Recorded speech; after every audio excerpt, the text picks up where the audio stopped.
আপোনাৰ মানহানিৰ বাবে নহয়, জুবিনদাৰ প্ৰাণহানিৰ বিৰুদ্ধেহে আমাৰ যুঁজ।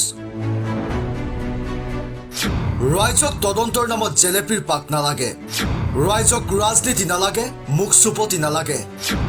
বৌক সম্বোধন কৰি অখিল গগৈৰ ৩ পৃষ্ঠা জোৰা মুকলি চিঠি। বিধায়ক অখিল গগৈৰ বিৰুদ্ধে কামৰূপ মহানগৰ CGMৰ আদালতত মানহানিৰ গোচৰ তৰিছিল প্ৰাইডিষ্ট এণ্টাৰটেইনমেণ্টৰ মুখ্য সঞ্চালিকা ৰিণিকী ভূঞা শৰ্মাই। নৰ্থ ইষ্ট ফেষ্টিভেলত ৰিণিকী ভূঞা শৰ্মাৰ সংস্থা গল্ডেন থ্ৰেডছক লৈ অপপ্ৰচাৰ চলোৱাৰ অভিযোগ উত্থাপন হৈছিল বিধায়ক অখিল গগৈৰ বিৰুদ্ধে। অভিযোগ খণ্ডন কৰি বিধায়কগৰাকীৰ বিৰুদ্ধে ৰিণিকী ভূঞা শৰ্মাই ৰুজু কৰিছিল গোচৰ। অখিল গগৈৰ বিৰুদ্ধে ৰিণিকী ভূঞা শৰ্মাৰ গোচৰৰ পাছতেই বৌক সম্বোধন কৰি অখিল গগৈ ৩ পৃষ্ঠা জোৰা মুকলি চিঠি প্ৰেৰণ কৰে ৰিণিকী ভূঞা শৰ্মালৈ।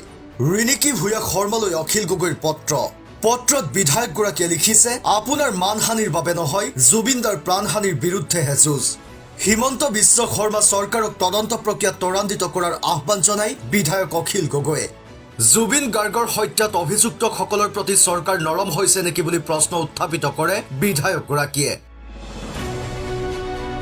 ৰিণিকী ভূঞা শৰ্মাই অখিল গগৈক দিয়া ছিংগাপুৰলৈ যোৱা বিমানৰ ১ম শ্ৰেণীৰ টিকট আৰু ৫ তাৰকা হোটেলৰ অফাৰ সন্দৰ্ভত অখিল গগৈ পত্ৰত উল্লেখ কৰে, যদি ছিংগাপুৰলৈ পঠিয়াব বিচাৰিছে বিধানসভাৰ অধ্যক্ষলৈ পত্ৰ লিখক।